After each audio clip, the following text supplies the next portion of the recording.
Senyum Memukau 2016. Nama, Pendeta Gila Penulis, Gu Zhenren. Plus mematikan mengatur ulang. Awan gelap menutupi langit dan guntur bergemuruh saat pertarungan sengit antara Dewa Abadi Klan Mo dengan binatang raksasa misterius itu berlanjut. Matilah, binatang. Aku akan mencabik tulang dan uratmu sebagai sumber daya untuk mengganti kerugian yang diderita klan Moku. Kedua Dewa Abadi Klan Mo itu geram. Binatang raksasa itu membawa malapetaka bagi klan Mo, menyebabkan kerugian besar. Daerah yang menjadi tanggung jawab mereka berdua mengalami kerusakan yang lebih parah.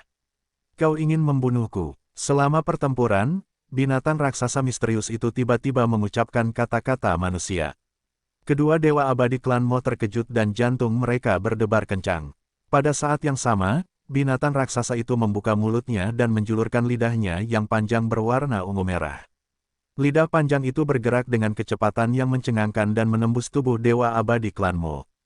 Hampir seketika, Dewa Abadi Klan Mo ini terkikis oleh racun yang kuat dan berubah menjadi ketiadaan. Hanya lubang abadi yang berubah menjadi bintik cahaya yang tidak jelas dan jatuh ke tanah.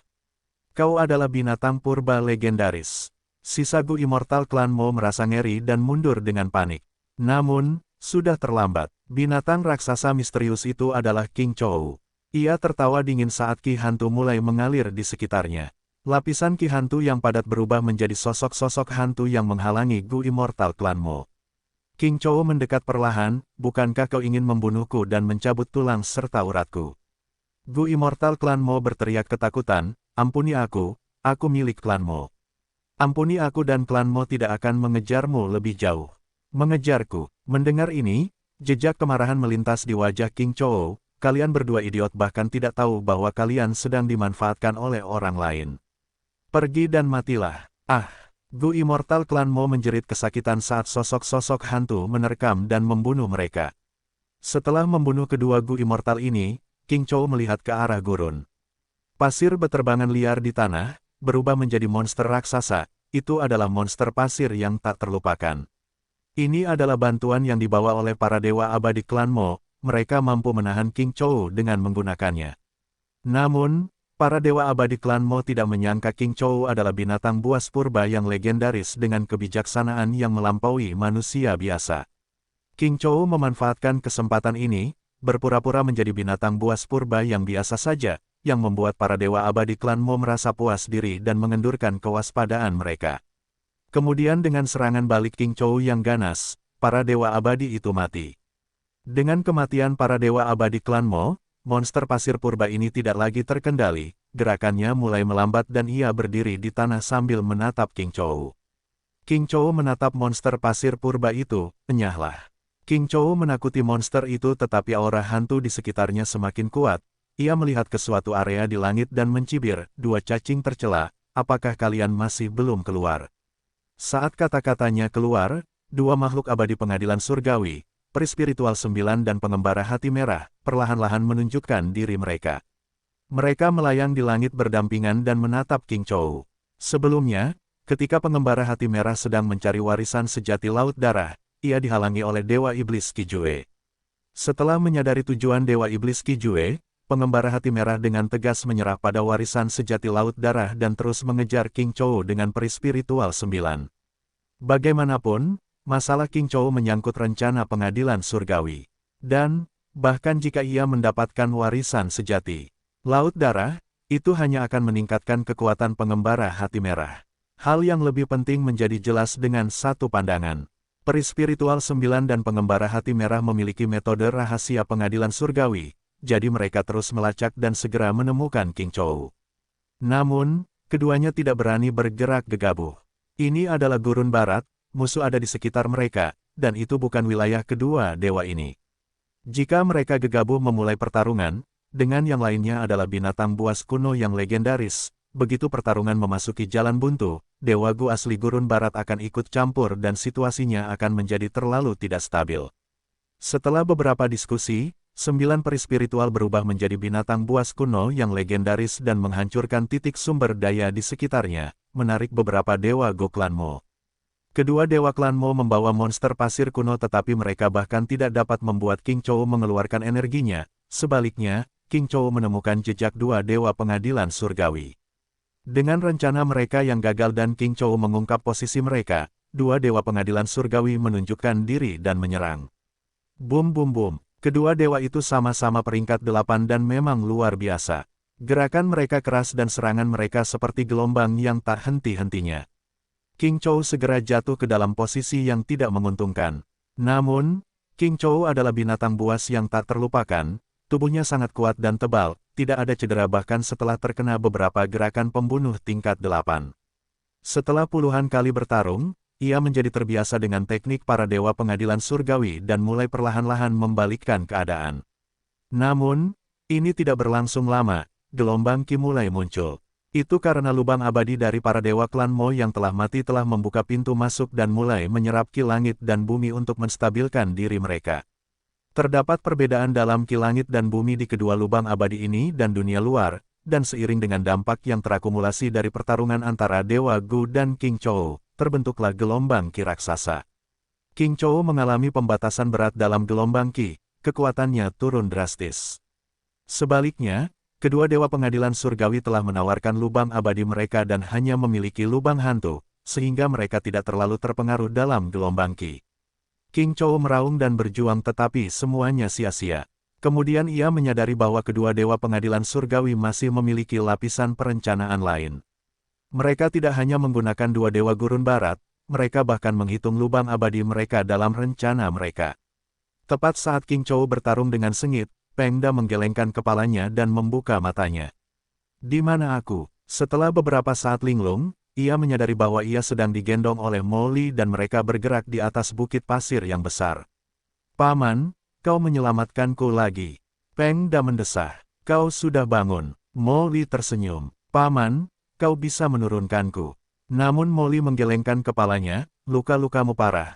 Meskipun aku telah menyembuhkanmu, kau seharusnya tidak bergerak dalam waktu singkat. Peng Da tersenyum pahit, aku telah merepotkan paman lagi. Di mana ini? Mo Li menjawab, kami tersapu lebih dari 10.000 li oleh badai, kami sekarang akan kembali. Mo Li telah tinggal bertahun-tahun di padang pasir, ia secara alami memiliki metode untuk membedakan arah. Peng Da langsung khawatir setelah mendengar kata-kata Mo Li, paman, kau masih ingin kembali. Kau ingin kembali dan mati. Mo Li terdiam beberapa saat, suaranya rendah dan dalam, mengandung tekad, aku juga tahu kembali itu berisiko, tetapi jika aku bahkan tidak melihat penampilan pembunuh istri dan anakku, aku tidak akan pernah bisa tenang. Paman, Peng Da tidak tahu harus berkata apa. Ia memahami kesedihan dan kebencian yang dirasakan Mo Li saat ini, dan karena itu, ia tidak dapat membujuknya lebih jauh. Mo Li melanjutkan, nak, aku berterima kasih atas perhatianmu. Setelah kita berjalan sedikit lebih jauh, aku akan mengantarmu dengan cukup air dan makanan. Tidak akan jadi masalah bagimu untuk menyeberangi gurun dan pergi ke kota terdekat. Paman, aku tidak akan pergi, aku tidak bisa meninggalkanmu sendirian. Jangan membuat keributan, aku tidak membuat keributan, kaulah yang tidak rasional. Tepat saat keduanya bertengkar, pasir di bawah Mo Li mulai bergerak dan membentuk pusaran air besar yang menyedot keduanya ke dalam. Mo Li segera menggunakan cacing gunya tetapi tidak ada gunanya. Dia pucat karena terkejut, apa yang terjadi? Cacing guku ternyata tidak berpengaruh. Peng Da juga mencoba tetapi tidak ada hasil, wajahnya sangat pucat, apakah ini pasir hisap? Kita akan tersedot ke dalamnya. Pasir hisap ini terlalu aneh, metode mereka tidak berguna di sana. Keduanya semakin dekat ke pusat pasir hisap, tubuh mereka perlahan terkubur di bawah pasir dan wajah mereka pucat pasi. Apakah aku akan mati? Peng Da bergumam. Mo Li menghela napas dalam-dalam, aku melibatkanmu, Peng Da. Aku tidak menyalahkanmu paman. Itu semua pilihanku. Peng Da merasakan jantungnya berdetak kencang dan tenggorokannya kering, dia tidak tahu harus mengungkapkan apa. Perasaan sebelum kematian yang akan datang benar-benar yang terburuk. Namun segera, perhatian Peng Da tertuju pada hal lain. Dia menemukan bahwa paman Mo Li yang biasanya memiliki ketabahan mental yang hebat sebenarnya sedang menangis. Mo Li terisak, aku akan mati, tetapi balas dendamku belum terlaksana. Aku bahkan tidak melihat wujud asli si pembunuh. Aku terlalu lemah, terlalu lemah. Aku bahkan tidak memiliki kualifikasi untuk mendekati musuh. Kesenjangan antara makhluk abadi dan manusia terlalu besar, aku hanyalah manusia biasa, aku seperti semut. Pengda membuka mulutnya untuk menghibur Molly, tetapi dia tidak tahu harus berkata apa. Pada saat berikutnya, pasir panas mengalir ke dalam mulutnya saat Pengda dengan cepat menutupnya. Seluruh tubuhnya terkubur dan pandangannya dipenuhi kegelapan. Apakah aku akan mati? Aku akan mati seperti ini. Hehehehe, aku benar-benar menyedihkan, berpikir bahwa perjalananku di dunia baru ini akan berakhir seperti ini. Aku benar-benar tidak ingin mati, aku benar-benar tidak ingin mati. Tiba-tiba, dalam penglihatannya yang gelap, ada bintik-bintik cahaya bintang. Hah, aku tidak mati. Pengda duduk dan menatap pemandangan di depannya dengan tak percaya. Dia sekarang berada di dasar sumur kering, pusaran pasir hisap terus berputar di pintu masuk sumur, tetapi yang aneh adalah pasirnya tidak jatuh ke bawah. Ada kekuatan misterius di sini yang menghentikan pusaran pasir hisap dan hanya mengizinkan Pengda dan Molly untuk memasukinya. Paman, Paman, Pengda segera melihat Molly dan berteriak 2 kali sebelum dia mendapat reaksi. Nak, kamu sudah bangun. Ini adalah kesempatan abadi, kita telah menemukan emas. Molly berbalik, berkata dengan gembira dan kaget, ini kemungkinan besar adalah warisan yang ditinggalkan oleh seorang Gu Immortal. Paman, kamu yakin? Mata Pengda terbuka karena tidak percaya, ini terlalu seperti mimpi, pasang surut kehidupan datang terlalu tiba-tiba. Dia bukan seorang pemula yang baru saja bertransmigrasi, Pengda saat ini telah bepergian dengan karavan Molly berkali-kali dan tahu tentang dunia Gu. Dewa Abadi dan warisan Dewa Abadi selalu menjadi topik diskusi di antara Master Gu di waktu senggang mereka. Dia tidak menyangka hal yang tidak dapat dicapai itu akan muncul di depannya sekarang. Sialan, sialan, mengapa tidak ada reaksi? Molly mencoba banyak hal dan mulai gelisah tetapi cahaya bintang tidak menunjukkan reaksi apapun. Paman, ini mungkin bukan warisan Gu Immortal, kan? Aku merasa kamu terlalu banyak berpikir. Pada saat ini, Pengda akhirnya berdiri dan berjalan menuju Molly. Molly tidak membalas, dia juga mulai meragukan penilaiannya sebelumnya. Tetapi tepat pada saat ini, cahaya bintang tiba-tiba bergerak. Seperti gelombang pasang, mereka melewati Molly dan memasuki tubuh Pengda. Keduanya terkejut. Ini terjadi begitu cepat sehingga ketika mereka bereaksi, cahaya bintang telah memasuki tubuh Pengda. Tanpa cahaya bintang, sumur menjadi gelap. Molly mengaktifkan cacing Gu-nya, menciptakan gumpalan api di tangannya yang menerangi sumur sekali lagi. Pengda berdiri di tempat dengan linglung seperti patung dengan mata terbuka lebar. Molly dengan cepat mendekatinya, Pengda, Pengda, kamu baik-baik saja. Baru kemudian Pengda bereaksi, Paman, Anda benar, ini benar-benar warisan Gu Immortal dan ini adalah warisan Tifing Heaven Demon Venerable. Apa? Tifing Heaven Demon Venerable.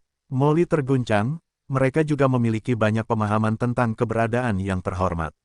Karena waktu dan situasi saat ini, pengetahuan dunia Gu Immortal tidak lagi menjadi rahasia di antara manusia.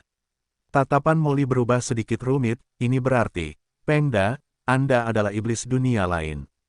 Tidak heran warisan itu tidak menanggapi saya. Pengda merasa malu, Paman, saya tidak sengaja menyembunyikannya dari Anda. Hanya saja, baiklah. Molly melambaikan tangannya, jadi bagaimana jika Anda adalah iblis dunia lain? Anda masih Pengda, orang yang saya kenal, bukan? Pengda sangat tersentuh dan menganggukkan kepalanya dengan cepat, ya. Terima kasih atas pengertiannya, Paman. Molly menjabat tangannya, baiklah, baiklah, kali ini kau benar-benar hebat. Karena kau mewarisi warisan Demon Venerable, maka gunakanlah metode itu untuk segera pergi dari sini. Metode biasa tidak berguna di sini. Pengda merasa malu, situasinya seperti ini, Paman, meskipun aku punya banyak cacing Gu, aku tidak bisa menggunakannya. Ini pertama kalinya aku melihat cacing Gu ini dan butuh banyak latihan. Selain itu, menurut warisan, aku harus menggunakan salah satu gerakan mematikan untuk pergi dari sini. Kalau begitu cepatlah berlatih, tanyakan apapun yang tidak kau mengerti, Paman akan membimbingmu. Ya, terima kasih Paman. Apakah masih perlu ada ucapan terima kasih di antara kita? Molly tersenyum, cepatlah berlatih, kita tidak punya banyak air dan makanan. Sebagai pewaris, tidak masalah apakah Pengda makan atau minum di sumur, tapi Molly tidak bisa merasakan manfaat yang sama. Selama beberapa hari berikutnya, Pengda berlatih tanpa istirahat. Ia hanyalah manusia biasa, jadi cacing Gu yang ia latih semuanya adalah Gu manusia biasa. Ini adalah pertama kalinya ia bersentuhan dengan cacing gu ini, meskipun ada penjelasan terperinci dalam warisan, ia masih perlu berlatih dan menguasai cacing gu ini. Molly membantu Pengda untuk belajar dan mempelajari, begitu mereka mengalami kemajuan, Pengda akan menyerahkan cacing gu kepada Molly untuk diperagakan dan dibimbing. Molly adalah seorang Master Gu yang berpengalaman, meskipun ia tidak memiliki kualifikasi untuk mewarisi warisan sejati Tifing Heaven, ia memiliki cara yang jauh lebih efisien untuk menyelidiki cacing gu ini. Akhirnya, Pengda hampir tidak dapat menguasai penggunaan beberapa cacing gu dan menemukan cara untuk menggunakan jurus pamungkas. Ayo Pengda, cobalah untuk berhasil dalam satu kali percobaan. Molly menyemangati Pengda. Lihat ini, Paman. Pengda menggunakan jurus pamungkas untuk pertama kalinya tetapi tidak berhasil. Aktivasi jurus pamungkas gagal dan ia menderita serangan balik. Ia batuk darah dan jatuh ke tanah. Pengda, kau baik-baik saja. Molly segera memeriksa tubuh Pengda. Pengda mengeluarkan kata-kata dari mulutnya, aku telah mengecewakanmu, Paman.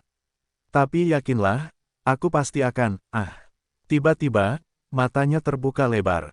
Dia kemudian menatap dadanya dengan ekspresi tidak percaya. Dadanya tertusuk oleh tangan Molly, jantungnya hancur karena serangan mendadak ini. Paman, Paman. Bahkan lebih banyak darah mulai mengalir keluar dari mulut Pengda. Molly mengangkat kepalanya perlahan, matanya dipenuhi air mata dan ekspresinya sangat kacau, ketidaktahuan dan ketakutan memenuhi pikiran Pengda. Suara Molly sangat serak, aku ingin balas dendam, aku ingin balas dendam. Tapi warisan sejati memilihmu, Paman tidak punya pilihan lain, Pengda. Kamu terlalu muda, kamu berlatih begitu lama tetapi kamu bahkan tidak bisa menguasai gerakan mematikan. Paman tidak bisa menunggu lebih lama lagi, Paman tidak bisa bergantung padamu. Molly kemudian menarik tangannya. Pengda jatuh tak berdaya ke tanah, matanya tak berdaya menatap pintu masuk sumur. Dia sudah mati. Namun Molly tidak berhenti, ia mengaktifkan cacing gu miliknya dan menangkap jiwa Pengda. Baiklah, warisan sejati surga pencuri adalah milikku sekarang. Molly tertawa. Darah Pengda berceceran di wajahnya. Wajahnya yang berlumuran darah memiliki senyum yang mempesona. Empat dewa gu tiba di kaki gunung sambil menyembunyikan diri. Hei Loulan ada di gunung ini. Ying Wuxie menatap puncak gunung dan berkata. Di sampingnya ada Peri Ziwei, Patua Zheng Yuan, dan Bai Ningbing. Setelah Peri Ziwei dan Patua Zheng Yuan memaksa Bai Ningbing untuk menyerah, mereka memperoleh informasi keberadaan Ying Wuxie. Ying Wuxie adalah jiwa terbelah dari jiwa spektral dan misinya selalu menyelamatkan tubuh utamanya. Namun karena kekuatannya dan pengaturan Fang Yuan, Ying Wuxie tidak dapat memasuki pengadilan surgawi. Setelah perang takdir, Gu Takdir dihancurkan dan Fang Yuan melarikan diri, sementara Ying Wuxie berkeliaran di benua tengah, membenci Fang Yuan karena tidak menyelamatkan tubuh utama jiwa spektral. Setelah Peri Ziwei memberikan cukup bukti, Ying Wuxie mengetahui bahwa tubuh utamanya tidak lagi berada di pengadilan surgawi dan telah bebas sendiri. Ying Wuxie sangat gembira, ia langsung meninggalkan Fang Yuan dan bergabung dengan kelompok Peri Ziwei. Melalui Ying Wuxie, kelompok Peri Ziwei mengetahui bahwa ia baru saja berpisah dari Hei Loulan. Dengan demikian, keempat dewa itu diam-diam tiba di tempat ini. Ying Wuxie berkata dengan lembut, Hei Loulan adalah orang yang tangguh, meskipun kultivasinya rendah dan kekuatan tempurnya tidak tinggi karena dirinya di masa depan telah kehilangan pengaruhnya, dia memiliki daya tahan yang besar dan tahu bagaimana menunggu dengan sabar, dia ambisius dan tidak dapat dipandang rendah. Ying Wuxie tidak meragukan kekuatan pihaknya, tetapi yang paling dia khawatirkan adalah apakah Hei Loulan akan berpihak pada mereka dan mengkhianati Fang Yuan atau tidak. Dalam aspek ini, Peri Ziwei percaya diri. Dia berkata sambil tersenyum, saya memiliki keyakinan penuh untuk membuat Hei Loulan menyerah. Dia memiliki hubungan yang rumit dengan Fang Yuan, tetapi tidak tegas. Hei Loulan ingin membunuh ayahnya sendiri untuk membalas dendam, ini adalah keinginannya yang terbesar. Fang Yuan telah menangkap Hei Cheng dan karena kekuatannya lebih tinggi dari Hei Loulan, dia selalu dikendalikan olehnya. Kita dapat menggunakan ini untuk membuatnya menyerah. Kenali diri Anda dan musuh Anda, dan Anda tidak akan pernah dikalahkan.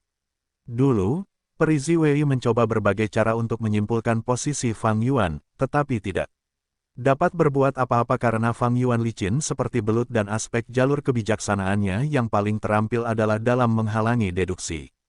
Peri Ziwei tidak dapat berbuat apa-apa terhadap Fang Yuan, tetapi dia menyelidiki segala hal tentang bawahan Fang Yuan. Tetapi pada saat itu, bahkan jika dia ingin menggunakan cara-cara tidak langsung ini untuk menemukan lokasi Fang Yuan, semuanya berakhir dengan kegagalan. Namun sekarang, Peri Ziwei menentang Hei Loulan. Kegagalan-kegagalan masa lalu itu kini telah menjadi sumber kepercayaannya. Bagaimana kalau aku pergi bersamanya? Ying Wuxie tidak merasa yakin. Bai Ningbing meliriknya dan terbang menjauh. Ying Wuxie segera menatap Peri Ziwei. Namun Peri Ziwei menggelengkan kepalanya, kita akan melihatnya dari sini. Bai Ningbing terbang melintasi langit seperti kilatan cahaya putih, dia melihat ke bawah ke puncak dan berteriak, Hei Loulan, apakah kamu di sini? Setelah beberapa saat, Hei Loulan keluar dari sebuah gua gunung dan sedikit mengernyit saat dia melihat ke arah Bai Ningbing, mengapa kamu di sini? Bai Ningbing tertawa dan menunjuk Hei Loulan, aku telah bergabung dengan Spectral Soul sekarang dan datang untuk menangkapmu. Hei Loulan, jika kamu pintar, biarkan saja dirimu ditangkap. Mata Hei Loulan terbuka lebar, apakah kamu serius? Di kaki gunung, Ying Wuxie hampir menghentakkan kakinya karena marah, aku tahu bahwa Bai Ningbing akan merusak masalah ini. Sifatnya eksentrik dan dia mengutamakan kesenangan. Dia melakukan ini dengan sengaja, dia pasti merasa cara ini akan lebih menarik. Benar saja, tawa Bai Ningbing terdengar, tentu saja aku serius. Sambil berkata demikian, dia berubah menjadi cahaya putih dan menyerang Hei Loulan. Hei Loulan sudah bersiap dan sambil berteriak, dia mengangkat tangannya dan mengeluarkan sejumlah besar api untuk melawan cahaya putih itu.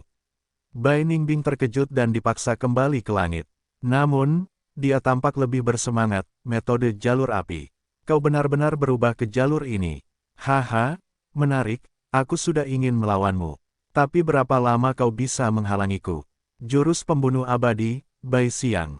Bai Ningbing langsung mengaktifkan metode kartu trufnya, tubuhnya bukan lagi tubuh daging dan darah, dan ditutupi oleh ki es yang meluap yang bahkan menyelimuti puncak gunung. Hei Loulan memasuki gua gunung dan Bai Ningbing mengejar tanpa takut akan jebakan apapun. Keduanya bertarung di dalam gua, menyebabkan ledakan yang memecahkan dan menghancurkan bebatuan gunung. Setelah beberapa kali bertukar serangan, Hei Loulan jatuh ke posisi yang tidak menguntungkan dan situasinya tidak terlihat baik.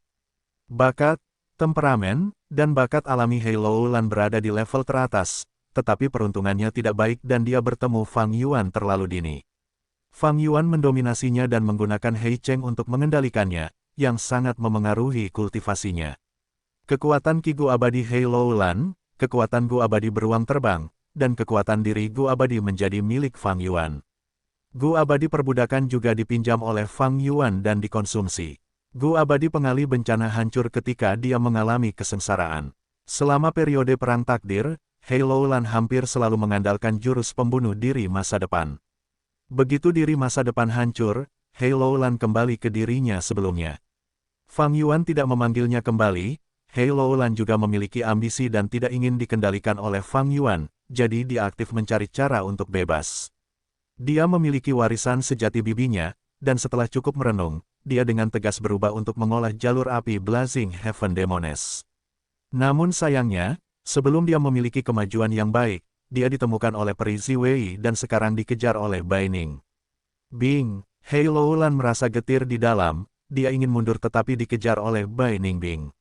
Ketika dia perlahan-lahan kehilangan kekuatan untuk menyerang dan hendak ditangkap oleh Bai Ningbing, sebuah cahaya putih terbang dari cakrawala.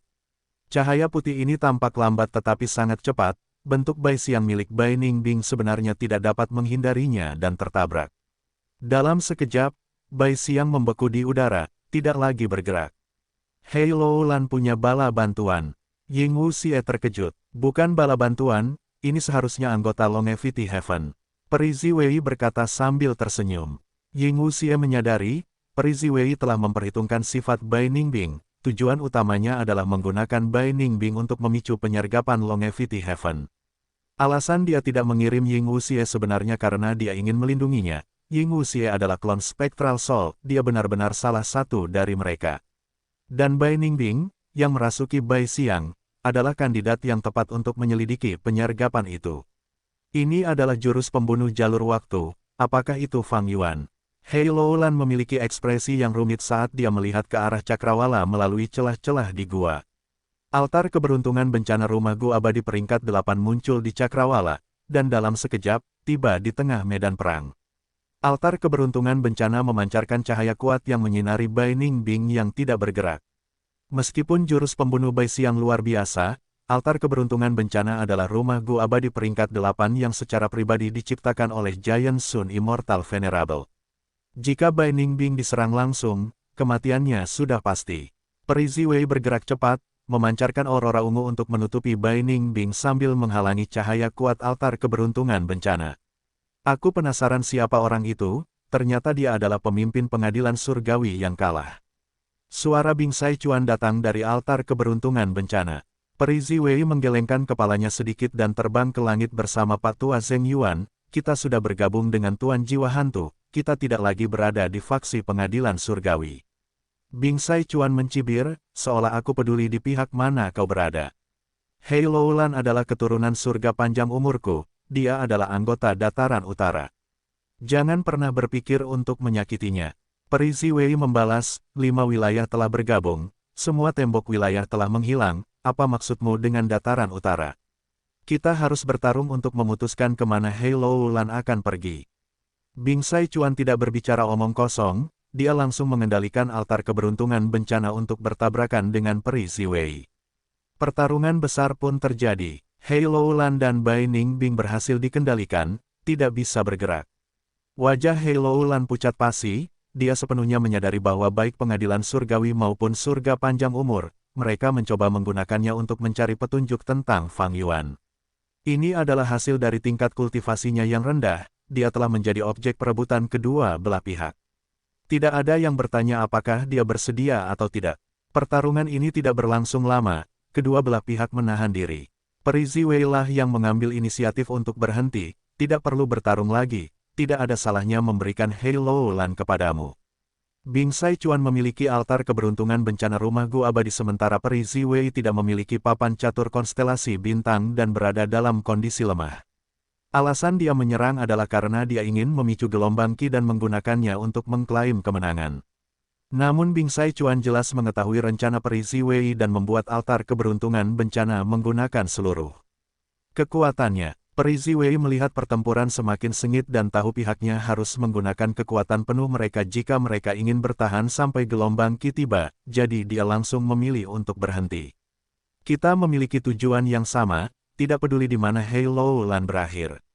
Fang Yuan sedang dalam kondisi terlemahnya saat ini, jika kita melewatkan kesempatan langka ini dan membiarkannya pulih, semuanya akan terlambat. Kita bahkan dapat bekerja sama, bagaimana menurutmu, Bing Sai Chuan? Peri Ziwei mengajukan usulan. Kemudian, dia menunjukkan bukti untuk membuktikan faksinya saat ini. Siapa yang mengira akan ada hari ketika kita bekerja sama? Bing Sai Chuan terdiam beberapa saat sebelum mendesah.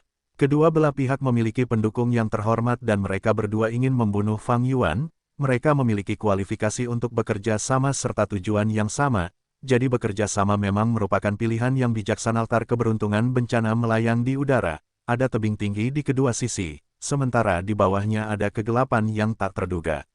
Altar itu memancarkan cahaya lembut dan tidak menyembunyikan auranya, menakuti binatang buas yang mencoba mendekatinya. Di tengah tebing itu ada gua raksasa yang digali oleh Peri Ziwei dan yang lainnya. Cahaya ungu berkelap-kelip di gua dan formasi jalur kebijaksanaan sudah disiapkan. Peri Ziwei duduk di tengah dan Pak Tua Zheng Yuan duduk di posisi asisten. Di satu sisi, dia menggunakan metode jalur manusia untuk bekerja sama dengan Peri Ziwei. Di sisi lain, dia menggunakan sebagian formasi abadi untuk berjaga-jaga terhadap Bing Sai Chuan. Bagaimanapun, ini adalah pertama kalinya kedua belah pihak ini bekerja sama, mereka harus berhati-hati. Ada beberapa inti formasi di tepi formasi juga. Bai Ningbing, Hei Loulan, dan Ying Wu Xie duduk di inti formasi ini sebagai petunjuk penting. Cahaya ungu bergoyang, naik dan turun pada saat-saat seperti pasang surut. Setelah beberapa lama, Peri Ziwei membuka matanya perlahan dan menghentikan formasi abadi jalur kebijaksanaan ini. Cahaya ungu yang meluap menghilang perlahan. Bagaimana? Pertanyaan Bing Sai Chuan datang dari altar keberuntungan bencana. Peri Ziwei menghela napas dan menggelengkan kepalanya, itu masih belum cukup. Namun, metode ini benar-benar efektif. Ketiganya telah membuat perjanjian aliansi dengan Fang Yuan, hubungan mereka sangat erat. Selama kita menangkap lebih banyak Dewa Gu, kita dapat menyimpulkan lokasi pasti Fang Yuan. Formasi besar itu dibongkar dan cacing Gu terbang kembali ke lubang abadi peri Ziwei. Ying Wuxie dan yang lainnya berdiri. Bai Ningbing tersenyum, ini tidak sulit. Selama perang takdir, Fang Yuan telah mengirim tidak hanya kami tetapi juga sejumlah besar Dewa Gu jalur transformasi. Hei Loulan menambahkan, dari apa yang saya ketahui, Dewa Gu jalur transformasi ini digabungkan setelah Fang Yuan mencaplok gua surga kuno. Setelah perang takdir, Fang Yuan menghilang tanpa meninggalkan jejak apapun, orang-orang ini seharusnya masih tersebar di benua tengah. Ying Wuxie menggelengkan kepalanya, tetapi para Dewa Gu jalur transformasi ini tidak memiliki hubungan dekat dengan Fang Yuan. Lebih baik jika kita mencari Nyonya Kelinci Putih dan Peri Miao Yin, keduanya adalah karakter penting yang hanya berada di urutan kedua setelah kita. Peri Ziwei telah menyimpan semua cacing Gu sekarang, dia tidak memiliki bendera formasi Gu atau metode serupa, agak memakan waktu setiap kali dia membongkar formasi. Tak lama kemudian, tanggapan Bing Sai Chuan datang dari altar keberuntungan bencana, tentu saja. Untuk rencana kita selanjutnya, kita perlu lebih banyak komunikasi di antara kita. Peri Ziwei mengangguk, memang. Meskipun skala kerjasama ini kecil dan durasinya pendek, kerjasama ini memiliki makna yang sangat besar dan kedua belah pihak mulai saling percaya. Calamity Look Altar menjemput Hei Loulan sementara Bai Ningbing dan Ying Wuxie tinggal bersama Peri Ziwei. Kedua belah pihak berpisah dan berangkat sendiri-sendiri. Dua surga abadi, gua surga bulan sabit, peri bulan sabit, kau tidak akan menyerah bahkan jika alternatifnya adalah kematian. Xiao Hejian, Lady Cold Ash dan yang lainnya melihat ke bawah dari atas, melihat Gu Immortal yang sekarat di reruntuhan. Peri bulan sabit memiliki kultivasi peringkat 8 dan merupakan pemilik gua surga bulan sabit. Dia memiliki keunggulan medan tetapi dia kalah jumlah. Dia hanya bergantung pada napas terakhirnya sekarang. Dia meludah dan berkata dengan kebencian, kalian bandit, gua surga bulan sabitku tidak memiliki konflik dengan dunia luar dan tidak pernah memprovokasi kalian atau memiliki rencana ambisius. Aku tidak akan pernah menyerah kepada kalian. Mati saja. Lady Cold Ash sudah tidak sabar, dia menunjuk jarinya, cahaya abu-abu melesat keluar dan mengenai peri bulan sabit. Lady Cold Ash memasukkan tangannya ke dalam lengan bajunya, jiwa peri bulan sabit dibawa oleh cahaya abu-abu dan dibawa kepadanya. Ini adalah jiwa Gu Immortal tingkat 8, melahap jiwanya akan jauh lebih efektif dan juga jauh lebih mudah diserap. Lady Cold Ash adalah Spectral Soul, tetapi dia mampu menyembunyikannya dari seluruh aliansi Wushuai. Xiao Hejian menatapnya, Lady Cold Ash, Anda bertempur di garis depan dan membantai musuh yang tak terhitung jumlahnya, mengumpulkan sejumlah besar jiwa fana dan banyak jiwa Gu Immortal. Itu adalah rampasan perang Anda, tetapi pemimpin aliansi secara khusus meminta jiwa tingkat 8 ini. Anda tidak dapat mengambilnya. Spectral Soul sedikit tertegun sebelum tersenyum dan menyerahkan jiwa tingkat 8 ini kepada Xiao Hejian, karena pemimpin aliansi kita menginginkannya, mengapa saya berani mengambilnya. Namun, di dalam hatinya, dia mendengus dingin, untuk sementara ini, aku akan menyerahkan ini kepadamu, di masa depan, aku akan menyelesaikan dendam lama dan baru kita bersama-sama. Xiao Hejian mengangguk setuju dan mengambil jiwa peri bulan sabit sambil menghibur Nyonya Abu Dingin, ayo pergi, biarkan yang lain membersihkan di sini. Ikuti aku untuk menemui pemimpin aliansi dan melaporkan pertempuran. Akhirnya aku bisa mendekati Wushuai. Ini kesempatan bagus. Suasana hati jiwa spektral membaik setelah mendengar itu. Namun, ketika keduanya tiba di aula Istana Naga, mereka hanya melihat wasiat Wushuai duduk di kursi utama. Wasiat Wushuai mendengar laporan itu dan memuji, Nyonya Abu Dingin, Anda memberikan kontribusi terbesar dalam invasi gua surga bulan sabit ini, bagus sekali. Adalah tugas kita untuk bekerja demi pemimpin aliansi. Lady Cold Ash sangat kecewa tetapi menunjukkan senyum di wajahnya. Baiklah, kau boleh pergi. Saat kami membagikan hadiah berdasarkan kontribusi nanti, kau tidak akan kecewa. Wushuai melambaikan tangannya, keduanya meninggalkan Istana Naga. Namun, Spectral Soul merasa tidak puas dalam hati, sangat disayangkan bahwa kita tidak dapat melihat pemimpin aliansi. Xiao Hejian meliriknya, merasa sedikit jijik terhadap perilaku Lady Cold Ash yang mencoba menyanjung pemimpin aliansi ketika mereka bahkan tidak berada di depannya. Bagaimana mungkin Lord Alliance Leader bisa tersedia kapanpun kau mau? Dia telah berkultivasi tertutup untuk mengatasi bahaya buah panen Qi. Kita hanya perlu mengikuti perintahnya. Ya, ekspresi Xiao Hejian melembut saat dia menepuk bahu Lady Cold Ash. Bekerjalah dengan baik dan ikuti aku. Kau akan dapat memainkan peran kunci dalam aliansi suatu hari nanti. Kalau begitu aku akan bergantung pada bimbingan Tuan. Spectral Soul tampil memukau sambil merencanakan kapan harus menangkap Xiao Hejian. Baguslah kau mengerti. Xiao Hejian tersenyum dan melangkah maju. Dia bergabung dengan aliansi karena warisan sejati Qi Jue. Sebagai kekuatan tunggal, dia ditekan oleh Raja Abadi Kristal Es dan yang lainnya. Namun, kekuatan Xiao Hejian melampaui peringkat 8 biasa. Dia perlahan-lahan menstabilkan pijakannya di aliansi dan telah memenangkan beberapa dewa abadi Gu di bawahnya.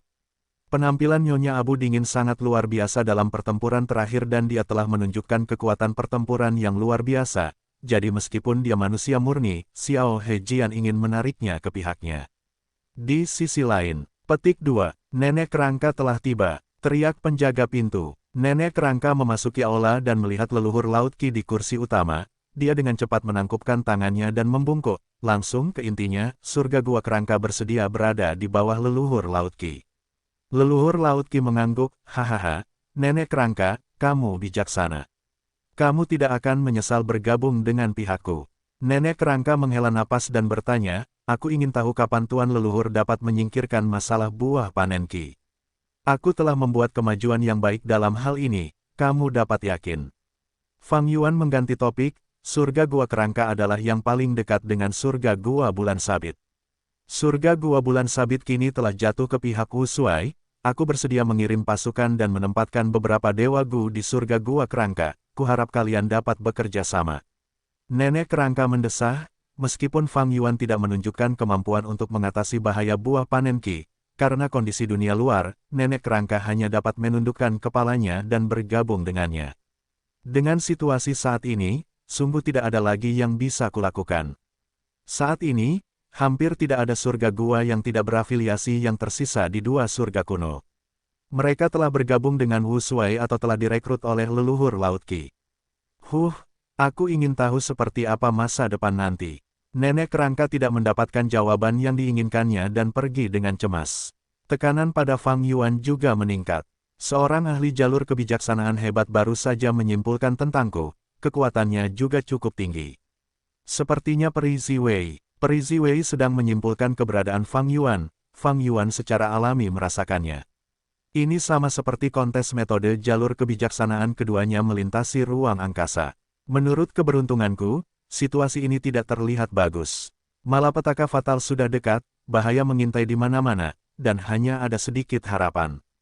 Panci keberuntungan memasak Fang Yuan mungkin hanya berada di peringkat 7. Tetapi dia bisa melirik sebagian dari keberuntungannya dan menyimpulkan keseluruhannya darinya.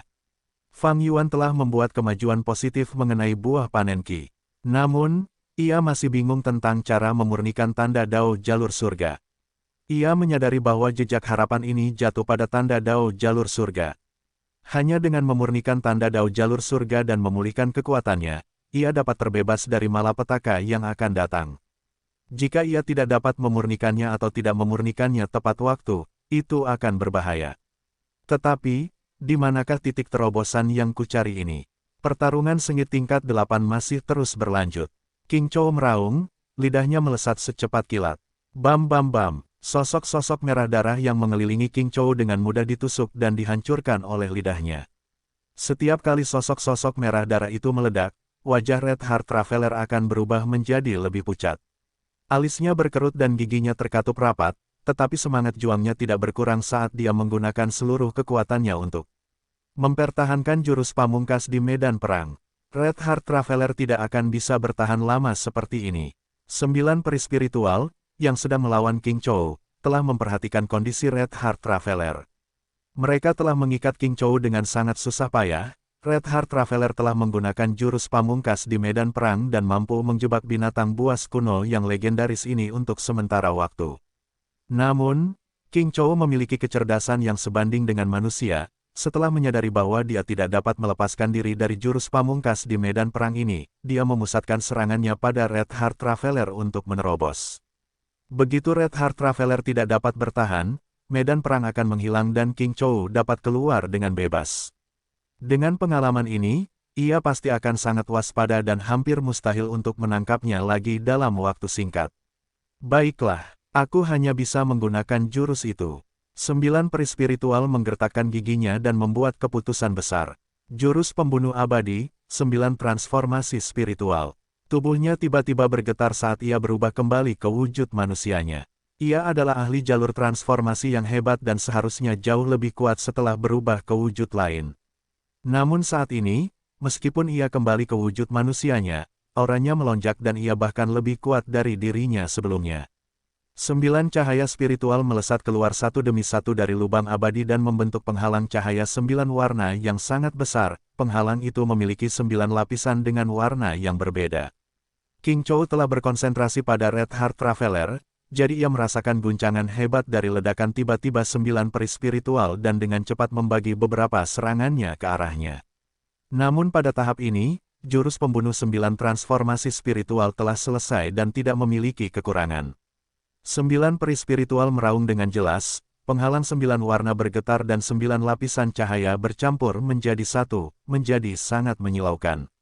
Bola cahaya campuran itu kemudian berubah menjadi badak dengan kepala besar dan tubuh kecil, dan bersinar dengan berbagai warna. Ia menyerang King Chou. King Chou meraung dan menyerah pada Red Heart Traveler untuk sementara waktu, dan tanpa menghindar, ia menyerang badak ini. Dengan ledakan keras, sekelilingnya bergetar hebat. King Chou terkejut dan geram, ia tidak menyangka badak ini begitu kuat.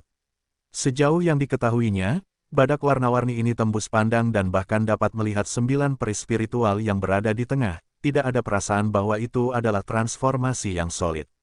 Namun tabrakan itu membuat King Chou menyadari, badak warna-warni ini lebih kuat dari transformasi solid sebelumnya. King Chou jatuh ke posisi yang tidak menguntungkan dalam tabrakan itu, ini adalah pertama kalinya sejak pertempuran dimulai. 9 transformasi spiritual memang layak menjadi jurus pembunuh jalur transformasi legendaris. Pengembara hati merah senang dan khawatir melihat pemandangan ini. Harga untuk menggunakan 9 transformasi spiritual sangat tinggi, setelah seorang dewagu mengolah jurus pembunuh 9 transformasi spiritual, mereka hanya dapat menggunakannya 9 kali dalam hidup mereka. 9 peri spiritual telah memilih untuk mengeluarkan satu penggunaan jurus pembunuh yang sangat berharga itu pada King Chou, itu menunjukkan tekadnya yang kuat. King Chou meraung, sifat binatangnya gelisah, ia menyerang 9 peri spiritual lagi. Namun, bola cahaya warna-warni tempat 9 peri spiritual berada tiba-tiba berubah, dari badak besar menjadi burung pipit api selatan. Burung pipit api itu melebarkan sayapnya dan terbang ke langit. King Chou menyerang ke udara kosong. Bahkan tanpa melihat ke atas, ia mengaktifkan metode pertahanannya. Benar saja, pada saat berikutnya, King Chou mendengar teriakan tajam burung pipit api, lalu burung pipit itu menabrak punggungnya. Wuss, kobaran api yang berkobar menelannya. Metode pertahanan King Chou yang diaktifkan dengan tergesa-gesa hanya bertahan selama beberapa tarikan napas sebelum hancur. King Chou melakukan serangan balik dengan ganas, raungan binatang buas dan suara burung bercampur menjadi satu. Kedua belah pihak menemui jalan buntu. Pengembara hati merah akhirnya mendapat jeda singkat dan dengan cepat menggunakan waktu itu untuk menyesuaikan kondisinya. Sambil mengatur napasnya dan mengamati pertempuran, ia mulai merasa khawatir. King Chou terlalu kuat, meskipun ia ditekan dan tempo pertempuran dipegang teguh oleh 9 peri spiritual, ia memiliki stamina yang cukup. Sebaliknya, peri spiritual 9 mungkin memegang kendali atas pertempuran, tetapi dia tidak akan bertahan lama. Jika tidak ada bantuan eksternal dan ini terus berlanjut, dia pasti akan kehabisan stamina dan mati. Red Heart Traveler memutuskan untuk mengambil risiko. Dia mengumpulkan kekuatannya sambil menunggu dengan sabar. Setelah menunggu selama 2 jam, dia akhirnya melihat kesempatan. Kesempatan itu hanya sesaat, Red Heart Traveler segera bergerak. Dia memuntahkan seteguk darah. Darah harum itu terbang ke udara dan mulai berputar. Seperti matahari darah mini, ia memancarkan cahaya merah darah yang tak berujung, bergegas menuju King Chou.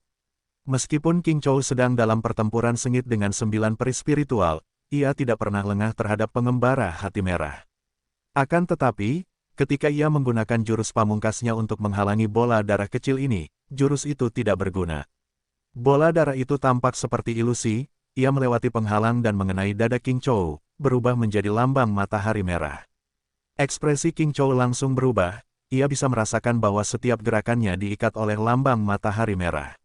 Ini adalah segel yang sangat kuat, ia dengan cepat menunjukkan kekuatannya, ia memperlambat gerakan, mengganggu jurus pamungkas, dan menurunkan semangat juang.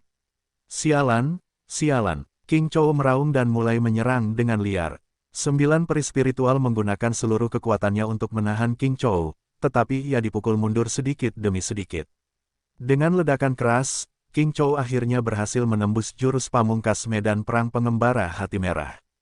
Akan tetapi, pengembara hati merah memiliki senyum kemenangan di wajahnya. Seluruh tubuh King Chou terikat oleh benang darah, sumber benang darah yang tak terhitung jumlahnya adalah lambang matahari darah di tengah dadanya. Berhasil, batuk-batuk-batuk. Pengembara hati merah batuk seteguk besar darah, wajahnya pucat seperti kertas. Peri spiritual 9 dengan cepat menekan King Chou yang semakin lambat sambil mengirimkan suaranya, "Hati merah, apakah kamu butuh bantuanku?" Pengembara hati merah menggelengkan kepalanya perlahan dan menggunakan jurus pamungkas dengan susah payah, menyembuhkan luka-lukanya sambil menahan rasa sakit yang hebat.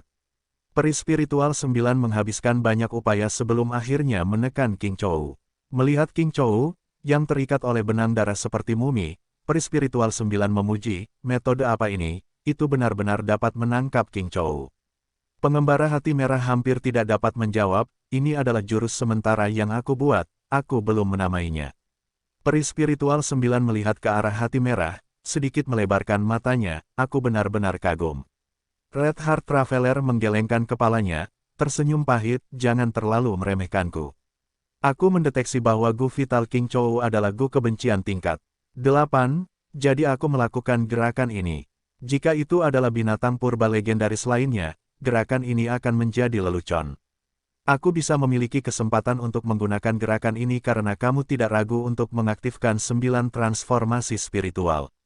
Peri spiritual 9 juga menggelengkan kepalanya, menangkap King Chou menyangkut rencana menangkap Fang Yuan. Ini adalah masalah penting bagi pengadilan surgawi dan bagi orang-orang di dunia, bagaimana mungkin aku menolak untuk membayar harga yang begitu kecil. Tetapi apakah Gu kebencian ini yang tercatat dalam U003C, U003 Legenda Rensu, U003E, U003E? Ya, Red Heart Traveler mengangguk. 9 peri spiritual mendesah, ini menjelaskan mengapa King Chou dapat membedakan musuh-musuhnya. Sayangnya, ia tidak memiliki jurus pamungkas untuk memanfaatkannya sepenuhnya. Sekarang setelah kita menangkapnya, kita dapat mengeluarkan Gu kebencian dan menggunakan jurus pamungkas pengadilan surgawi untuk menemukan lokasi Fang Yuan, jiwa hantu, dan iblis lainnya. Pengembara hati merah menahan auranya, ayo pergi, kita tidak bisa tinggal lama di sini. Mereka telah terlibat dalam pertempuran sengit untuk waktu yang lama, meskipun jurus pamungkas medan perang menghemat banyak waktu dan juga menyembunyikan sebagian besar jejak pertempuran, pasti ada Dewa Gu yang akan datang untuk memeriksa tempat ini.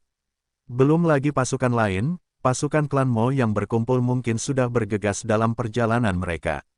9 peri spiritual dan pengembara hati merah telah bertarung untuk waktu yang lama, kondisi mereka tidak sempurna. Mereka menahan King Chou dan bergerak menuju benua tengah. Benar saja, hanya beberapa saat setelah mereka pergi, beberapa Dewa Gu dari klan Mo tiba dengan momentum yang melonjak di rumah Dewa Gu. Ada pertempuran sengit di sini. Meskipun jejaknya sedikit, dapat dilihat bahwa itu adalah pertarungan tingkat 8. Tidak heran para Dewa Gu klanku musnah begitu cepat. Kejar, kita punya rumah Dewa Gu, mereka tidak akan bisa lari jauh. Kelompok klan Mo mengikuti jejak dan mengejar 2 Dewa Surgawi. Beberapa hari berlalu lagi, badai pasir bertiup dan seorang Master Gu berjuang untuk bergerak di padang pasir. Dia mencapai pusat medan perang dan melihat kawah dalam yang sebagian besar terkubur oleh badai pasir. Dia mengangkat kepalanya dan meraung. Orang ini adalah Molly, yang membunuh Pengda dan merebut warisan sejati pencuri surga. Dia melewati segala macam kesulitan untuk sampai di sini secepat mungkin, berpikir untuk melihat penampilan sebenarnya dari pelaku yang membunuh istri dan putranya, tetapi dia sudah terlambat. Aku akan menemukanmu dan memotong-motongmu. Tidak peduli siapa kamu atau monster apa kamu, aku akan membunuhmu. Molly berlutut di padang pasir dan meraung ke arah langit. Jiwa Pengda melayang di sampingnya. Pengda tertawa dingin, hehehe, kau, seorang manusia biasa, ingin membalas dendam terhadap binatang abadi. Memangnya kenapa kalau itu binatang abadi? Mata Molly merah saat dia menatap jiwa Pengda, ekspresinya jahat. Aku memiliki warisan sejati Tifing Heaven, aku memiliki warisan sejati Tifing Heaven. Aku pasti bisa menjadi Gu Immortal dan berhasil membalas dendam. Pengda tertawa lagi, ada kemungkinan lain juga, binatang abadi ini sudah dibunuh oleh Gu Immortal, kamu tidak punya target untuk membalas dendam. Molly tertegun dan terdiam seperti patung. Setelah beberapa lama, dia tiba-tiba menggerakkan tangannya dan mencengkeram tenggorokan jiwa Pengda, dia tampak seperti dalam keadaan gila, tidak. Dia tidak akan mati, aku tidak akan membiarkannya mati. Dia harus mati di tanganku. Molly terus berteriak, aku akan menjadi Dewa Gu, aku memiliki warisan sejati surga pencuri, aku pasti bisa membalas dendam, aku pasti bisa membalas dendam. Katakan padaku bagaimana cara menggunakan cacing Gu berikutnya. Sambil mencengkeram jiwa Pengda, Molly mengaktifkan cacing Gu-nya. Gumpalan asap putih dan suara mendesis datang dari area tempat tangan Molly menyentuh Pengda. Jiwa Pengda segera mengeluarkan pekikan tajam karena rasa sakit yang tak tertahankan. Aku akan berbicara, ini disebut sirkuit listrik Gu. Sirkuit listrik Gu, apa benda ini? Jiwa Pengda ragu sejenak, bagaimana aku bisa menjelaskan ini? Kau bukanlah iblis dari dunia lain, kau tidak akan bisa mengerti apa itu sirkuit listrik. Sederhananya, itu adalah jalur yang dilalui arus listrik. Molly mencibir, apa yang sulit untuk dipahami tentang itu? Bukannya aku belum membaca U003C, U003T Legends of Renzu, U003E, U003E. U003C, U003T Legends of Renzu, U003E, U003E telah mencatat bahwa Gu Petir memilih untuk bekerja sama dengan Blazing Glory Lightning Brilliance untuk menemukan jalan keluar. Mereka akhirnya berhasil meninggalkan surga biru yang tak terlupakan. Ini seharusnya menjadi makna sebenarnya di balik sirkuit listrik. 1. Jiwa Pengda tercengang. Molly terus memuji, Yang Mulia Iblis Surga Pencuri benar-benar layak menjadi seorang yang terhormat. Dia benar-benar memiliki pemikiran yang kreatif, dia pasti mendapatkan inspirasi dari U003C, U003T Legends of Renzu, U003E, U003E. Sehingga menciptakan sirkuit listrik Gu. Jiwa Pengda, penguasa gua petir hutan, kau mengkhianati aliansi dua surga dan benar-benar berkolusi dengan leluhur Laut Qi. Ini adalah dosa yang tak termaafkan dan kau akan dieksekusi karenanya. Xiao Hejian melihat ke bawah dari atas. Di belakangnya ada sejumlah besar dewa Gu dari aliansi dua surga. Mereka semua berdiri diam dan tanpa ekspresi, menunjukkan keunggulan jumlah. Sebaliknya, penguasa gua petir hutan menghadapi musuh sendirian, kekuatannya tidak ada apa-apanya dibandingkan dengan mereka. Penguasa gua petir hutan tersenyum getir, karena kau sudah tahu, aku tidak punya apa-apa untuk dikatakan. Tapi apakah kau pikir aku bersedia berkolusi dengan musuh? Aliansi ingin bereksperimen pada buah panen Qi di surga gua petir hutan milikku. Tidak ada satupun upaya aliansi sebelumnya yang berhasil dan semua surga gua yang mereka uji telah meledak. Aku berpihak pada aliansi dua surga untuk melindungi diri. Tapi sekarang, kau ingin mengorbankan rumahku. Kalau begitu, lebih baik menyerah pada musuh, aku mungkin punya harapan baru. Xiao Hejian mengerutkan kening, mendengus dingin, kau tidak percaya pada aliansi dua surga dan pemimpin aliansi Wushuai. Mungkin kali ini akan berhasil. Penguasa gua petir hutan terkekeh, jika pemimpin aliansi Wushuai memiliki watak yang adil, aku tidak akan berkata apa-apa. Namun, dia jelas melindungi manusia varian sambil mengorbankan manusia. Surga gua yang telah diuji cobakan aliansi semuanya adalah surga gua manusia. Bagaimanapun, Wushuai adalah manusia naga, aku telah melihat sandiwara aliansi ini. Para dewa Gu manusia yang hadir di sini, perhatikan baik-baik, ini akan menjadi hasil kalian di masa depan. Setelah aku, giliran kalian. Mendengar ini, para dewa Gu manusia jelas mengalami sedikit perubahan ekspresi. Penguasa gua petir hutan tidak diragukan lagi telah mengatakan apa yang mereka khawatirkan. Wushuai dan leluhur Laut Qi adalah orang yang sama, mereka secara alami memiliki kesepakatan diam-diam. Mereka tampak saling berhadapan di permukaan, tetapi secara diam-diam membagi kekuatan kedua surga. Saat ini, Tidak ada surga gua yang netral di kedua surga. Surga gua di kedua surga itu hancur atau telah bergabung dengan Wu Shuai atau leluhur Laut Qi. Setelah kedua belah pihak membagi dua surga, mereka berhenti bertempur dan mulai mencari cara untuk menyelesaikan masalah buah panen Qi. Dibandingkan dengan leluhur Laut Qi yang meneliti dalam kultivasi tertutup, pencapaian jalur Qi Wu Shuai jelas jauh lebih lemah. Jadi, aliansi dua surga Wu Shuai tidak punya pilihan selain bereksperimen dan bersikap sangat kasar dengan tindakan mereka untuk mengejar efisiensi. Eksperimen untuk menghilangkan buah panen Qi telah gagal berkali-kali dan menghancurkan banyak surga gua sebagai hasilnya.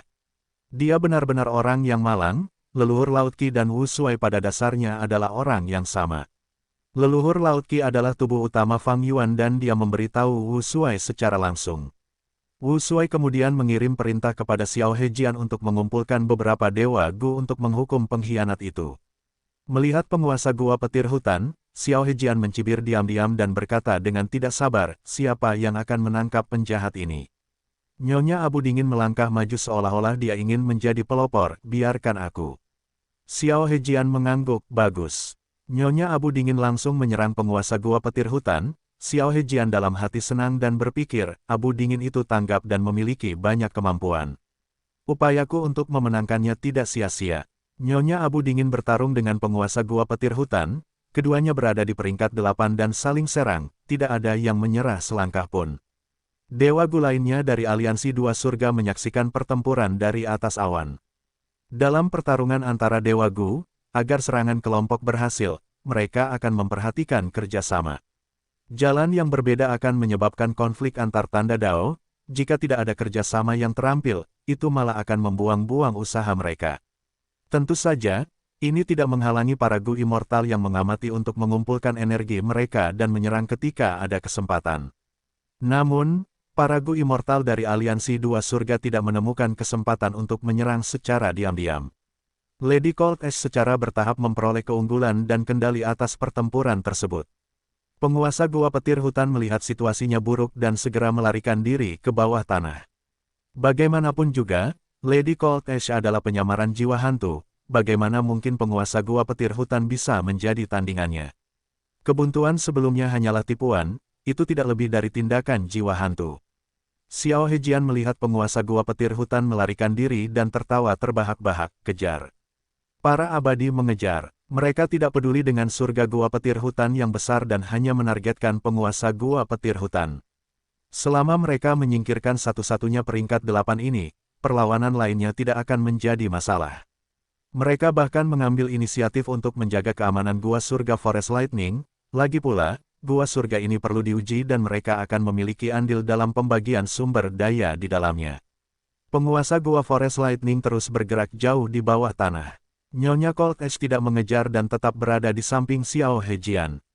Tak lama kemudian, kelompok pertama Gu Immortals yang telah memasuki bawah tanah kembali dengan jelaga menutupi mereka.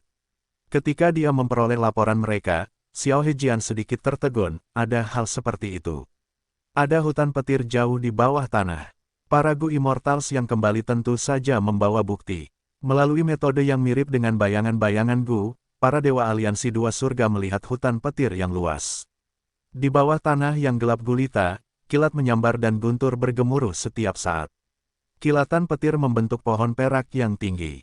Pohon tinggi itu hanya bertahan sesaat, tetapi memiliki daun guntur yang besar, banyak cabang petir perak dan sebagainya, semuanya terwujud dan menggoda semua dewa. Surga, ini semua adalah bahan abadi jalur petir tingkat 8 yang tak ternilai. Ini hanya kekayaan dangkal dari hutan petir. Menurut catatan dalam O003C, O003T Legends of Renzu, O003E, O003E, sumber hutan petir adalah Gu petir. Ukuran hutan petir ini cukup untuk membuktikan ada Gu petir tingkat 8 di sini. Penguasa gua petir hutan ingin melawan dengan mengandalkan Gu petir. Angan-angan, bagaimana mungkin seorang Gu abadi tingkat 8 menentang aliansi dua surga kita? Para dewa berdiskusi tetapi tidak ada yang mau memasuki hutan. Bagaimanapun, hutan petir adalah daerah yang berbahaya dan penguasa gua petir hutan memiliki keuntungan medan yang sangat besar di sini. Jika mereka menyerbu dengan gegabah, kemungkinan besar itu akan menjadi usaha yang tidak menguntungkan. Xiao Hejian mengerutkan kening, siapa yang akan pergi menangkap penguasa gua petir hutan? Nyonya Cold Ash berdiri sekali lagi tanpa ragu-ragu. Xiao Hejian menunjukkan senyum senang, Cold Ash. Jika kau menang, kontribusimu akan menjadi yang teratas untuk pertempuran ini. Terima kasih. Nyonya Cold Ash hendak bergerak. Tunggu. Penguasa serigala surgawi malam juga berjalan keluar. Hutan petir adalah daerah yang berbahaya. Biarkan aku menemani Cold Ash. Jika ada kecelakaan yang tidak terduga, aku bisa membantu. Kalau begitu, mari kita lakukan seperti itu. Xiao Hejian menyetujui permintaan penguasa serigala surgawi malam. Setelah itu, kedua dewa itu menyerbu ke kedalaman bawah tanah. Dewa Gu lainnya bersama dengan Xiao Hejian melayang di udara, menyaksikan pertempuran serta menunggu dengan sabar. Nyonya Cold Ash menyerbu ke bawah dan tiba di depan hutan petir. Dia langsung membuka lubang abadinya dan mengeluarkan binatang buas jiwa yang tak terhitung jumlahnya. Binatang-binatang jiwa itu menyerbu ke arah hutan petir bagaikan gelombang pasang yang ganas. Gemuruh, petir menyambar terus-menerus dan ledakan bergema tanpa henti. Binatang-binatang jiwa itu menderita kerugian besar, mereka menggunakan hidup mereka untuk membuka jalan dengan paksa. Nyonya Cold Ash dan Night Heavenly Wolf Lord dengan mulus memasuki kedalaman hutan petir. Aku tidak menyangka Nyonya Cold Ash benar-benar akan menghadapi hutan petir seperti ini. Dia benar-benar bertekad untuk menjilat Xiao Hejian berapapun biayanya. Ada banyak rumor akhir-akhir ini tentang pemimpin aliansi yang ingin menjadikan Xiao Hejian sebagai wakil pemimpin aliansi. Aliansi saat ini hanya memiliki satu wakil pemimpin aliansi, Raja Abadi Kristal Es.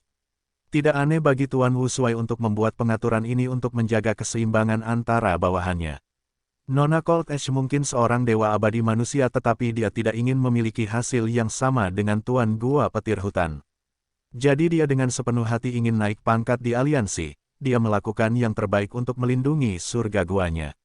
Para dewa abadi mengamati pertempuran itu sambil berbicara secara diam-diam. Setelah beberapa saat berusaha, Nona Cold Ash dan Tuan Serigala Surgawi Malam berjuang menuju pusat hutan petir dan melihat Tuan Gua Petir Hutan sekali lagi. Tuan Gua Petir Hutan sedang memurnikan Gu Petir peringkat 8 dan dengan cepat menghentikan pemurniannya ketika dia melihat kedua dewa itu. Dia berteriak dengan marah, berhenti. Jika kamu berhenti sekali lagi, aku akan menghancurkan Gu Petir ini. Para dewa itu terkejut. Jadi, Gu Petir ini masih merupakan Gu abadi liar dan penguasa Gua Petir Hutan belum benar-benar menyempurnakannya. Apa yang terjadi? Haha, aku mengerti. Ambisi penguasa Gua Petir Hutan tidaklah kecil. Oh, tolong jelaskan. Jika aku tidak salah, hutan petir ini seharusnya hanya merupakan titik sumber daya jalur petir biasa pada awalnya. Namun, pada titik tertentu, hutan ini melahirkan Gu Petir liar. Berkat Gu Petir ini, titik sumber daya jalur petir tersebut secara bertahap berubah menjadi hutan petir kecil. Penguasa Gua Petir Hutan tidak menyempurnakan Gu Petir liar ini, melainkan ia menambahkan sumber daya untuk menumbuhkan hutan petir ini. Semakin besar skala hutan petir, Gu Petir, yang merupakan sumbernya, juga akan terus berkembang lebih jauh. Penguasa Gua Petir Hutan terus menginvestasikan sumber daya dan akhirnya meningkatkan Gu Petir liar ini ke peringkat 8. Para dewa Gu dari Aliansi Dua Surga melihat ambisi penguasa Gua Petir Hutan. Penguasa Gua Petir Hutan adalah dewa Gu jalur petir dan tidak mahir dalam jalur penyempurnaan.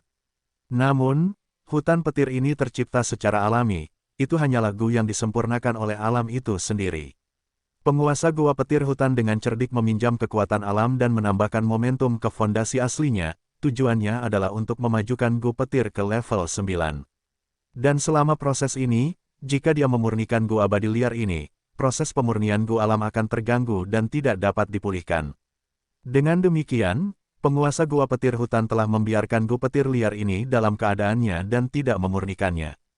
Sangat sulit untuk merebut cacing Gu milik orang lain, namun Gu abadi yang liar berbeda. Gu abadi liar peringkat 8, yang terpenting adalah ia bahkan memiliki kemungkinan untuk naik ke peringkat 9. Penemuan ini sangat besar, Xiao Hejian dan yang lainnya membuka mata lebar-lebar, memperlihatkan keserakahan dan kewaspadaan. Ini sangat penting, kita tidak bisa gegabah. Xiao Hejian dengan cepat mengirimkan suaranya kepada Nyonya Cold Ash dan Tuan Serigala Surgawi Malam. Nyonya Cold Ash dan Tuan Serigala Surgawi Malam menghentikan serangan mereka. Tuan Gua Petir Hutan mengucapkan syarat, selama kau mengampuni aku dan Gua Surga Petir Hutanku, aku akan mempersembahkan Gu Petir ini kepadamu. Xiao Hejian dengan cepat menghubungi Wu Shuai dan melaporkan masalah ini. Masalah ini menyangkut Gu Petir peringkat 9 di masa depan, Xiao Hejian tidak berani memutuskan sendiri.